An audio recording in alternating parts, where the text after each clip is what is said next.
요한복음은 재창조 사역을 보여주고 있습니다. 예수님께서 하늘에서 내려오셔서 이 땅을 다시 재창조하시기 위하여 십자가를 지십니다.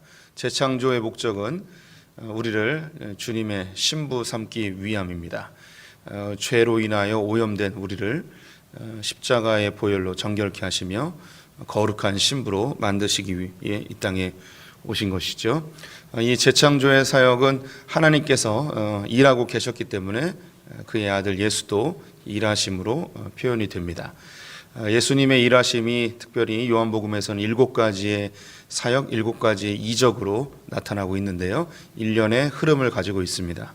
가나 혼인잔치에서 물을 포도주로 바꾼 것은 예수님의 이 땅에 오심의 궁극적 목적, 신부를 찾기 위해 오신 신랑의 모습을 보여주고 있습니다.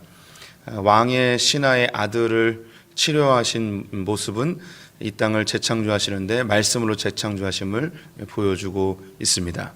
38년 된 병자를 치료하시는 장면에서는 하나님이 일하시기 때문에 아들도 일한다.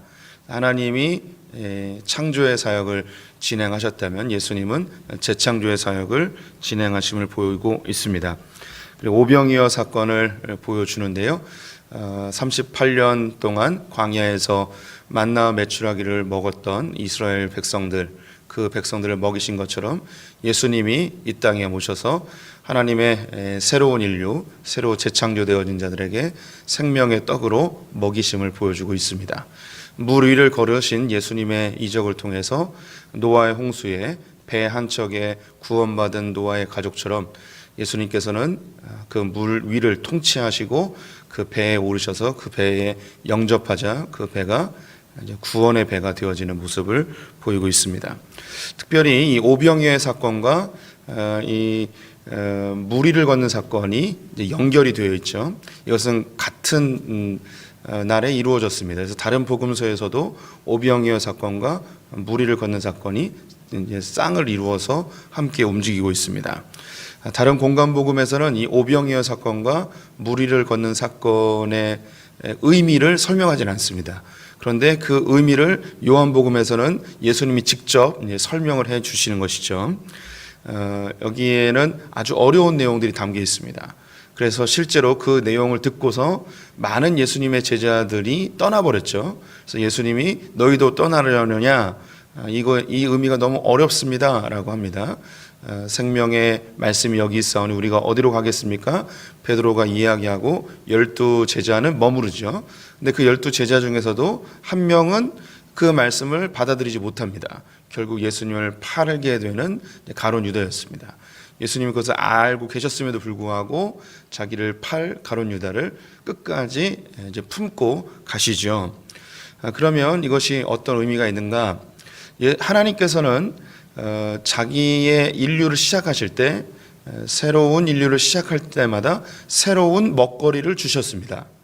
에덴 동산에서 아담과 하와를 만드셨을 때에 동산에 있는 각종 과실을 임의로 먹을 수 있게끔 양식을 주시죠. 먹을 거리를 주셨습니다.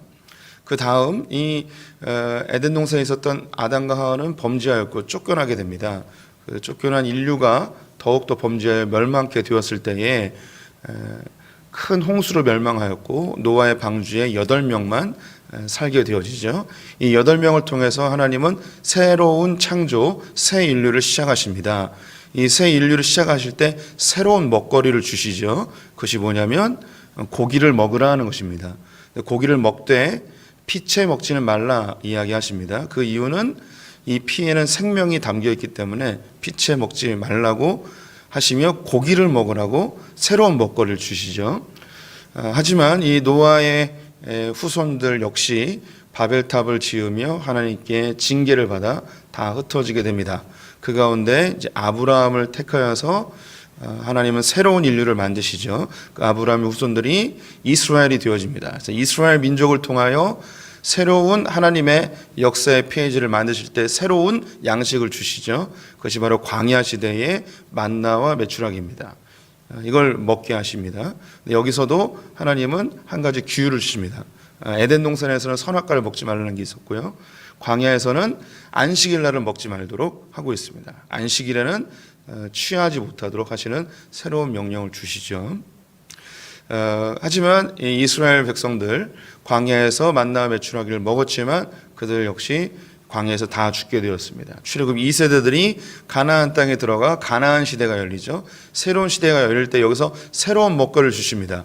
가나안 땅에 들어가자 만나가 멈추고 그 땅에 있는 소실을 먹게 되는데 그것을 젖과 꿀이라고 이야기하시죠. 그래서 그 땅에서 나는 젖과 꿀을 먹으며 새로운 시대를 열어가길 원하십니다. 여기서도 이제 안식일을 지키도록 명령하십니다. 하지만 이스라엘 백성들은 율법을 어겨 하나님께 버림받고 멸망하게 됩니다. 그래서 예수의 시대가 새롭게 열리죠. 그러면 새로운 시대에 새로운 먹거리를 주셔야 됩니다. 그 새로운 먹거리가 뭐냐면 바로 노아의 홍수 때에 완성하지 못했던 예수님이 고기를 먹게 하시죠. 자기의 살을 먹게 합니다. 노아의 홍수 때는 피를 먹지 못하도록 하였는데 이 새 시대에는 그 피가 땅에서 난 이 육신의 피, 땅에서 난 피였기 때문에 먹지 못하도록 하였는데 생명의 피를 담은 이 피에는 생명이 담겨 있는데 생명을 담은 고기를 먹게끔 합니다. 그래서 예수님은 나의 살과 피를 먹으라고 하시죠. 새로운 먹거리를 주시는 거예요. 이 새로운 먹거리를 가진 자들은 이 생명이 하늘로부터 왔기 때문에 하늘의 양식, 하늘의 생명을 소유하게 되어집니다. 주님이 이제 새로운 시대를 열어가시는데 이 땅에서 끊임없이 우리 크리스천들은 생명의 양식과 예수의 생명이 담겨 있는 피가 담겨 있는 그 살과 피를 먹어야 됩니다. 이것을 기억하도록 예수님은 성찬식을 우리에게 기념하도록 하였죠. 이제 우리가 이 땅이 멸망되어지고 마지막 때가 되어지면 새 예루살렘이 우리에게 도래하게 되어집니다. 천국이라고도 표현을 하죠. 새 예루살렘이 도래가 되어지면 우리는 그때는 새로운 시대가 열렸기 때문에 새로운 먹거리를 또 주님이 준비하십니다. 그것이 요한계시록 22장에 나와 있는 생명나무의 12가지 열매를 그곳에서 먹으며 새로운 시대를 열게 되는 것이죠. 우리 성도님들은 이제 새로운 먹거리를 드셔야 됩니다. 그 새로운 먹거리가 무엇인가? 베드로가 이야기하고 있습니다. 68절, 69절. 시몬 베드로가 대답하여 하되 주여 영생의 말씀이 주께 있사오니 우리가 누구에게로 가오리까? 우리가 주는 하나님의 거룩하신 자이신 줄 믿고 알았사옵나이다. 이 생명의 떡은 예수 그리스도의 말씀입니다. 이 말씀을 먹어야 하는 것이죠. 이 예수 그리스도를 먹는다는 것은 예수 그리스도를 영접한다는 뜻입니다. 영접한다는 것은 예수 그리스도의 십자가의 사역과 그분의 구속의 사역을 우리가 믿는 것입니다. 내가 죽을 수밖에 없는 죄인이고 나를 위해 십자가에 죽으시고 그분으로 인해서 내가 새로운 생명을 얻었음을 믿는 것이죠. 예수를 영접하는 것, 이것이 곧 새로운 양식을 먹는 것입니다. 우리 성도님들은 이 말씀을 통해서 오늘 이 새벽에도 말씀을 같이 읽었고 또 이 말씀을 함께 듣고 있습니다. 이것을 통해 우리가 생명의 양식을 끊임없이 공급받는 것이죠. 광야에서 이스라엘 백성들이 만나 메추라기로 매일마다 양식이 공급되어지듯이 우리 성도님들은 매일매일 말씀을 묵상하며 말씀을 가까이하며 우리의 생명을 유지해야 됩니다. 이걸 끊임없이 지속해야 하는 것이죠. 48절부터 51절까지 제가 다시 한번 읽어보겠습니다. 내가 곧 생명의 떡이니라. 너희 조상들은 광야에서 만나를 먹어도 죽었거니와 이는 하늘에서 내려오는 떡이니 사람으로 하여금 먹고 죽지 아니하게 하려는 것이니라. 나는 하늘에서 내려온 살아있는 떡이니 사람이 이 떡을 먹으면 영생하리라. 내가 줄 떡은 곧 세상의 생명을 위한 내 살이니라 하시니라. 이 생명의 떡을 먹어야지 죽지 아니한다고 이야기합니다. 우리 성도님들이 이 땅에서 이 생명의 양식을 끊임없이 먹어야만 죽지 않습니다. 계속 존재할 수 있는 것이죠. 그래서 이 양식을 수용하지 못하고 먹지 아니하면 많은 제자들이 있었지만 그 제자들이 다 떠나가 버렸습니다. 이 양식을 수용하지 못한 거예요. 먹지 못한 거죠. 12명의 제자 중에도 가룟 유다는 이 말씀을 먹지 아니함으로 예수님을 팔아버렸습니다. 우리가 하나님의 말씀을 먹지 아니하면, 하나님의 말씀이 내 안에 들어와서 양식이 되지 아니하면 우리는 종교인으로 전락할 수밖에 없습니다. 심지어 예수님을 적극적으로 대적하고 예수를 죽이는 자가 될 수 있는 가능성이 있습니다. 그래서 우리 성도님들은 지금도 잘하고 계시고 이 새벽에 오신 분들은 특별히 더 잘하고 계실 텐데, 하나님 양식을 먹어야 됩니다. 끊임없이 양식을 드셔야 됩니다. 양식을 먹지 아니하면 죽습니다. 우리는 그냥 우리의 열심으로 지극정성으로 믿는 그런 타 종교의 모습과 전혀 다릅니다. 우리는 주의 말씀으로 사는 존재들입니다. 이 양식이 있어야만 이 땅에서 우리는 생명을 유지할 수 있습니다. 이 영적인 생명.